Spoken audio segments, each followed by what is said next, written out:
유대 왕 다윗 첫 번째 시간입니다. 통일 왕국의 소망, 사무엘 하 2장 봉독했습니다. 구약 성경은 우리에게 어떤 사건을 그대로 보여주고 설명을 해주질 않아요. 그래서 우리 독자들이 스스로 느끼고 판단하게 하기 때문에 우리에게 주고자 하는 말씀이 어떤 본문 한두 절 요절에 있기보다는 전체 이야기 속에 있는 것이 많습니다. 그러니까 어떤 요절, 신약성경은 요절들이 있는데 구약성경은 그 스토리를 완전히 이해하지 못하면은 그 내용을 잘못 이해할 수가 있습니다. 오늘부터 시작하는 사무엘 하권에 기록되어 있는 다윗의 행동은 정말 이해하기가 어려운 이야기들의 연속입니다.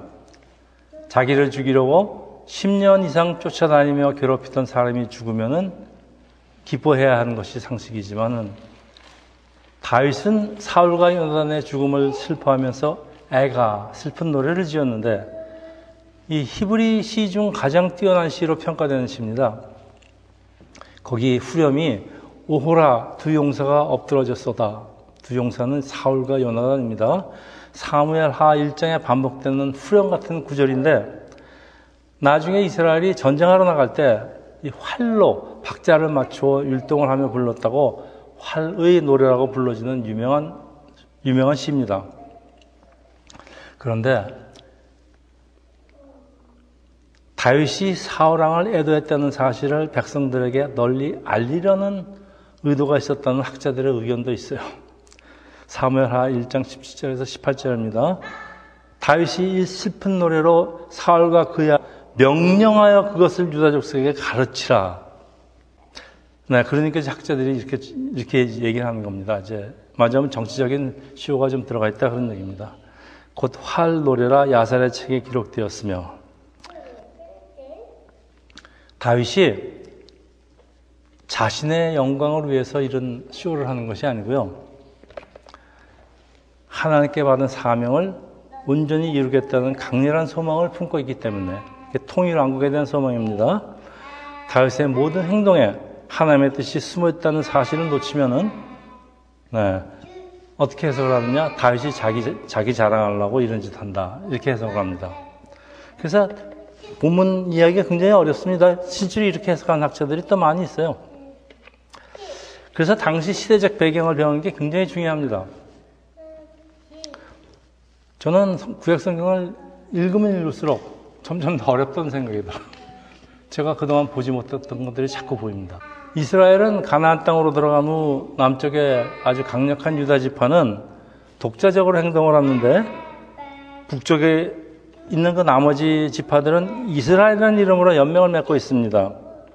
블레셋과 전쟁이 일어나면은 사울왕은 남쪽의 유다와 북쪽의 이스라엘 연맹을 하나로 묶을 수 있었지만은 이제 사울왕이라는 구심점을 잃어버린 이스라엘은 남쪽의 유다와 북쪽의 이스라엘 연맹으로 나눠지는 위기가 찾아오는 상황에서 사무엘 하는 시작을 합니다. 다윗이 아말렉 족속을 물리치고 재의 기쁨을 나눈 그 3일째 되는 날 한 아말렉 소년이 다윗을 찾아와서 사울왕의 최후 모습을 하는데 거짓으로 자선과 사울왕의 대화를 꾸며서 자신이 사울왕을 죽였다고 자랑을 합니다. 사무엘하 1장 9절에서 10절, 14절에서 15절.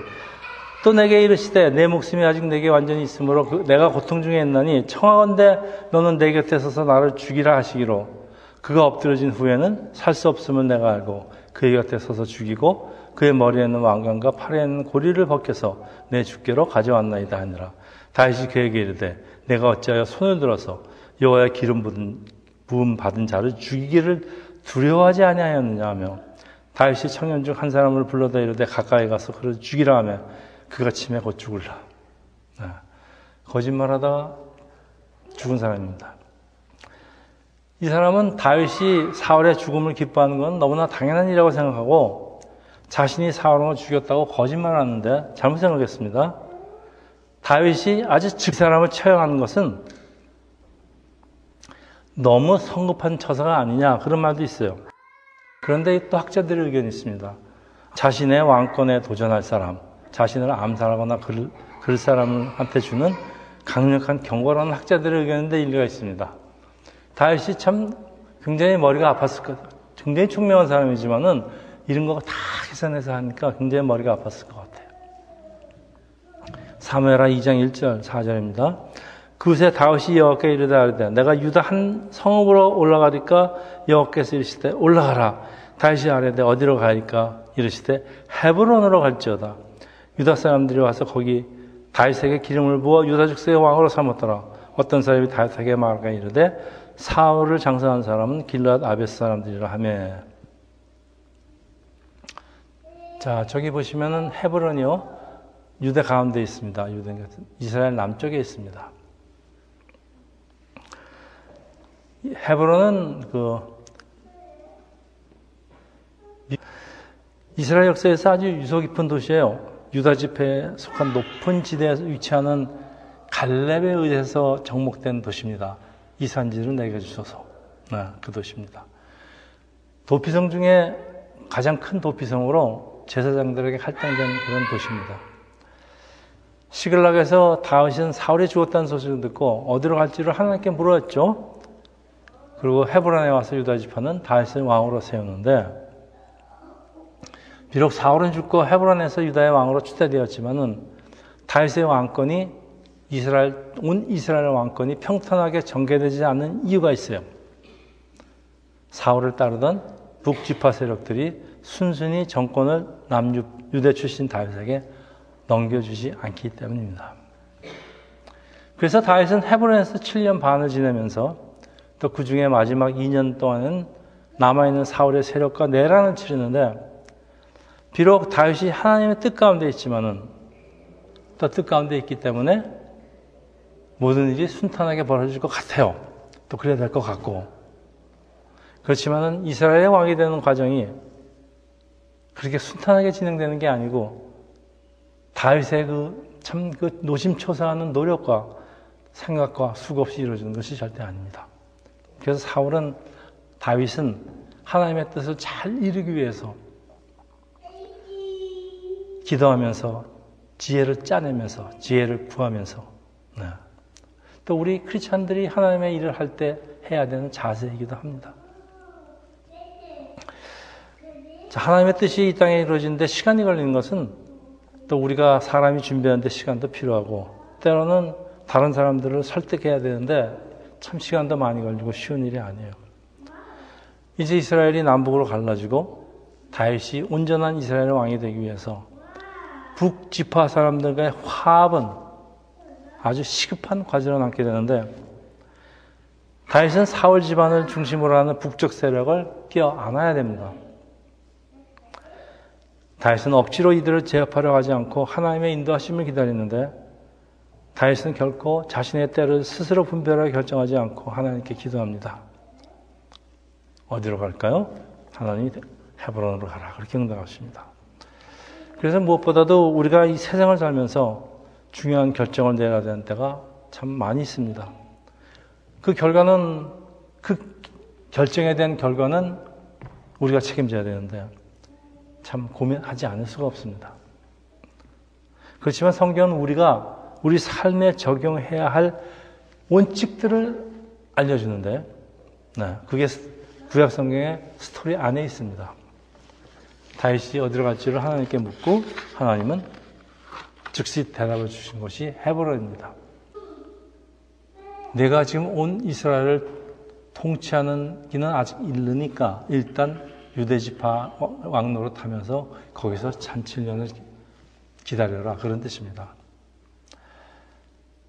그렇지만 다윗은 당연히 이스라엘의 왕이 될 희망으로 더 북쪽에 있는 혹시 예루살렘 같은 곳으로 가라는 답을 듣고 싶었을 것이지만은, 하나님 생각은 다윗과 달라요.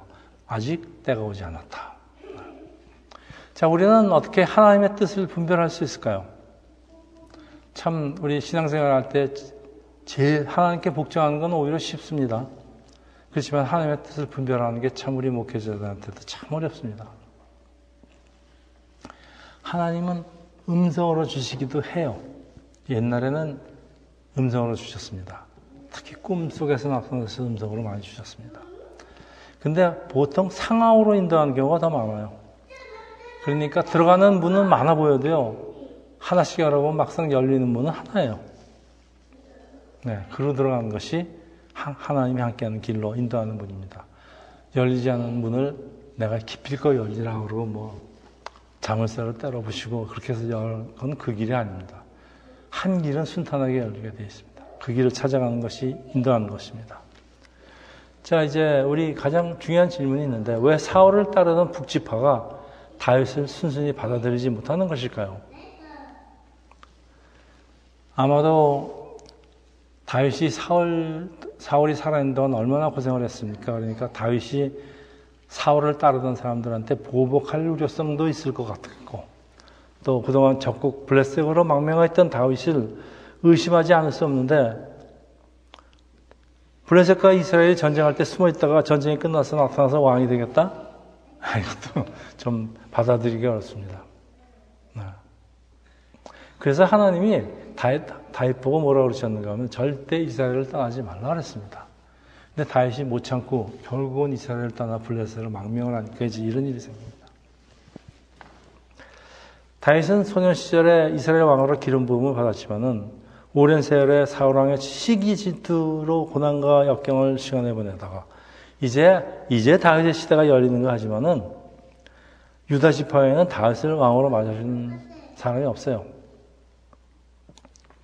다윗이 하나님의 계획을 이루기 위해서 걸어간 길은 험난하지만은, 오늘을 사는 우리 크리스찬도 하나님의 뜻을 이루는 일이 순탄하지 않는 이유는 하나님의 나라는 하나님 뜻 안에서 열심히 노력하고 수고하는 사람들에 의해서 이 땅에 임합니다. 그래서 우리 주기도문이 있죠. 주님께서 가르쳐 주신 뜻이 하늘에서 이룬 것 같이 땅에서도 이루어지이다.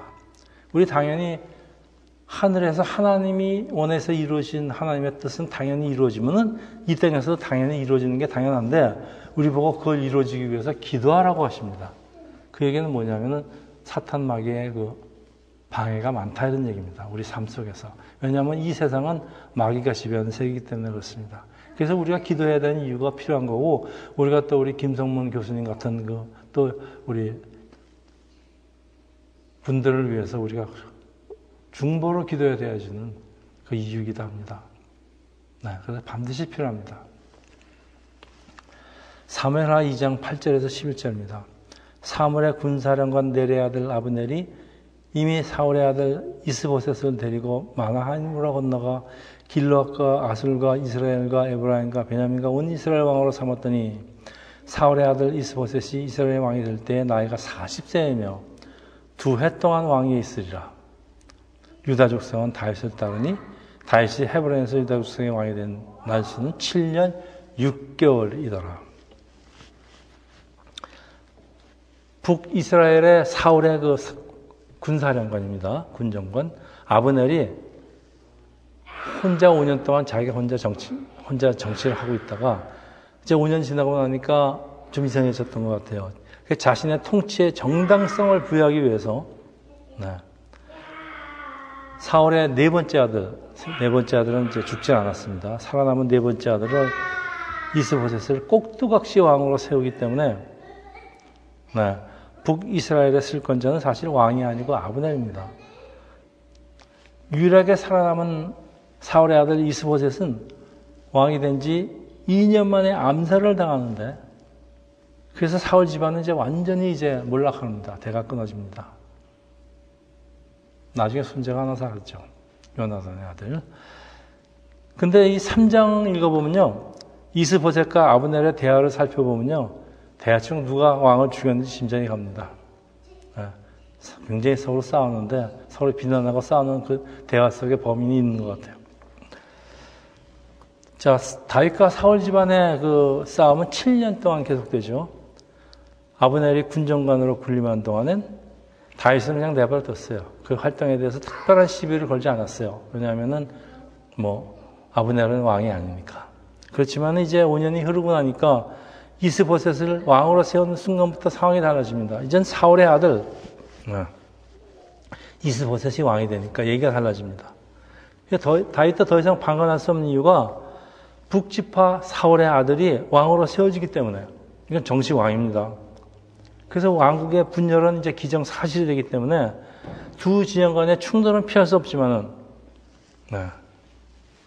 동일한 여호와 하나님을 믿는 같은 한민족 간의 전쟁을 할 수도 없고, 그렇다고 정권을 순순히 포기할 사람도 없는 상황에서, 자, 두 진영은 피를 흘리지 않으면서 승부를 정하려는 듯한 아주 흥미로운 시도가 일어납니다. 2장 14절에서 17절입니다. 잘 읽어보세요.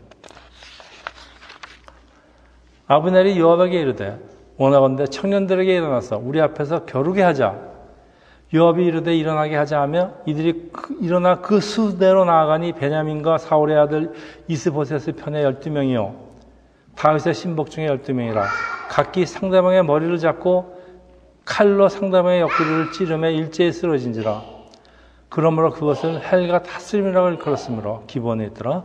그날의 싸움이 심히 맹렬하더니 아브넬과 이스라엘 사람들이 다윗의 신복 앞에 패하니라. 자, 다시 좀 설명드리면 같은 민족끼리 싸우고 싶지 않을 때, 북지파 아브넬이 다윗의 장군 요압에게 제안을 합니다. 우리 서로 싸워서 다 죽지 말고 각 진영에서 12명을 뽑아서 서로 겨루기를 하자고 제안을 하는데, 그래서 아마 여기서 승부를 겨루자 그렇게 했던 것 같아요. 서로의 그 전력을 12명씩 뽑아서 비교하겠다 그런 뜻 같아요. 그 양쪽의 희생을 최대한대로 막아보겠다는 시도입니다. 그 사실 옛날엔 전쟁을 할 적에 장수끼리 한 사람씩 나가서 먼저 싸움을 시작을 합니다. 그러다가 이제 결과적으로 이제 싸움이 커지는데, 같은 민족 간의 살생을 피하라고 시작된 이 무술 시합입니다. 그러니까 전쟁이 아니에요. 무술 시합이 막상 붙어놓고 보니까 그게 아닌가 보죠. 피를 뿌리는 본격적인 전투로 발전하고, 우리가 처음에는 장난으로 뭐 시합으로 시작된 그런 싸움들이 있습니다. 싸움들이 있는데 싸우다 보면은요 정말 화가 나요. 딱이한테 맞다 보니까 이건 화가 납니다. 자기도. 그러다 보면 정말 이제 싸움이 돼요. 그래서 본격적으로 싸움이 되는 경우가 상당히 많습니다. 그래서 전쟁이라는 게 세계 1차 대전도 그렇고 2차 대전도 그렇고 1차 대전 아주 사소한 일이 동기가 되어서는 전쟁이 일어납니다. 전쟁하러 1차 대전 특히 전쟁하러 그러다가 전혀 없었어요. 그런데 아주 사소한 일로, 사소한 실수로 전쟁이 일어납니다. 지금 중국하고 대만하고 지금 그 양안 전쟁이 곧 일어날 거라고 그래서 뭐 지금 난리가 나 있는데, 서로 지금 거기에 이제 함대들이 그 해협에다가 함대들이 항해를 하면서 서로 지금 지나가고 있는데, 거기서 아차 잘못하는 순간에 한쪽에서 그 병사가 잘못해서요, 본의 아니게 혹은 본인이 잘못해서 대포라도 쏴서 저쪽에 맞아버리죠. 그대로 전쟁 납니다. 지금 남북한이 서로 왕래도 안 하고 있다가 서로 통신도 안 하고 있다가 휴전선에서 아차하는 순간에요, 누가 실수로 하면은 안 날 전쟁이 일어납니다. 그래서 상당히 중요합니다. 이게 평소에 그 관계를 유지하는 게 굉장히 유지하는데 참 심히 걱정스럽습니다. 그래서 북지파 군대가 패해서 도망가는데 여기 아주 이상한 사건이 벌어집니다. 2장 18절, 22절, 24절인데, 그곳에 수라의 세 아들 요압과 아비새와 아사엘이 있었는데, 요압의 두 동생입니다. 아사의 발은 들노루처럼 빠르더라. 아브넬이 다시 아사에게 이르되 너는 나 쫓기를 그쳐라. 내가 너를 쳐서 땅에 엎드려지게 할 까닭에 뭐하며 그렇게 하면 내가 어떻게 내 형 요압을 배면하겠냐. 그러니까 자꾸 이제 자기를 쫓아오니까 너 나 쫓아오지 말고 딴 사람한테 가서 싸워. 나 쫓아오지 말고. 넌 내 상대가 아니니까. 그런데 그가 물러가기를 거절하며 아브넬이 창 뒤끝으로 그의 배에 찌르니 창에 그의 등을 뚫고 나간지라 곧 그곳에 엎드려 죽으며 아사엘이 엎드려 죽은 잃은 자마다 머물러 섰더라. 아니 세상에 무슨 창 뒤끝으로 갖다 대는데 배가 뚫어지고 등 뒤까지 창이 뻗어나옵니까? 자, 다윗의 사령관 요압에게는 아비새와 아사헬 두 형제가 있었는데, 아사헬이 도망가는 북지파 사령관 아브넬을 쫓는데, 이 아사헬의 마음에는 단 한 가지 생각밖에 없어요. 내가 적 사령관 아브넬을 죽이고 공을 세우겠다는 거예요. 근데 다윗으로 망명할 생각이 좀 있었어요. 그 원수가 되고 싶지 않은 아브넬이 아사헬이 빠른 속도로 돌진해 오니까 어차피 저진해야 되니까 어쩔 수 없이 창 뒤끝으로 배에다 갖다 대니까요. 그 창자루가 배를 뚫어서 등 뒤로 나오는 아주 이상한 일이 벌어집니다. 저는 이 사무엘서 저자가 우리에게 무엇을 말하고 싶어서 이런 이상한 사건을 기록한 것일까요? 얼마나 빨리 돌격해 왔으면은 그 나무자루에 등이 떨려. 아사엘의 발이 빠른 것이 그의 죽음을 초래했다는 사실입니다. 자신의 뛰어난 능력을 잘못 사용하면 오히려 자신을 해칠 수 있다는 것을 말씀하는 것 같아요. 다윗에게 투항할 마음이 있는 북쪽의 실권자 아브넬이 본의 아니게 남쪽의 실권자 요압의 동생 아사헬을 죽인 원수가 되니까, 자, 요압은 자기 동생의 원수를 갚아야 되며 또 갚는 것이 당연하다는 이유가 생깁니다. 그래서 이 사건이 나중에 다윗의 통일왕국에서 요압이 아브넬을 미리 제거하는 명분을 주는데, 사실 요압이 두려워하던 것은 아브넬이 자기보다 뛰어난 장군이기 때문에 아브넬을 살려뒀다가 언제가 다윗한테 올 텐데 그러면 자기는 뭐냐 이거죠. 네. 그게 요압입니다. 요압은 다윗이 죽으려면 죽는 신용까지 하는 그 충성된 아주 다윗의 용맹한 장군인데, 이 요압이 다윗을 위해서 한다고 하는 짓들이 다윗을 위한 것이 아니고 다 자기를 위하는 짓들을 합니다. 나중에 그 다윗의 아들 압살롬을 죽이지 말라고 그랬는데도 요압이 죽입니다. 그래서 다윗이 하는 일마다 이 요압이라는 사람을 참 그렇다고 내칠 수도 없고 데리고 있을 수도 없고 자꾸 말썽을 치는데 참 힘들었을 거예요. 자, 어쨌든 이제 이야기는 계속되는데 그건 다음 시간에 하겠습니다. 이제 말씀을 좀 정리를 하는데, 이제 사무엘하는 우리가 이해할 수 없는 다윗의 행동으로 계속 연속됩니다. 참 많이 나와요. 그런데 우리가 이걸 그냥 대충 넘어가면요, 북지파를 껴안음으로써 전쟁을 하지 않고 피를 흘리지 않고 이스라엘을 하나로 만들려는 뛰어난 정치가 다윗의 큰 비전을 놓치고 있는 것입니다. 그러니까 이 사무엘하는 다윗의 심리를 잘 파악하면서 읽어야지 다윗의 정말 뜻을 알지 도대체 왜 이런지를 모릅니다. 그리고 자꾸 이상한 소리들 합니다. 다시 말하면은 온 이스라엘을 왕으로 하나님께 기름 받은 다윗의 생각은 어떻게 하면은 남북을 피하늘리고 평화롭게 한 나라로 합칠 수 있는가. 그리고 이런 생각은 하나님께로 온 생각이에요. 저는 우리가 지금 남북으로 갈라져서 70여 년을 대치하고 있는 우리나라 생각을 하지 않을 수가 없어요.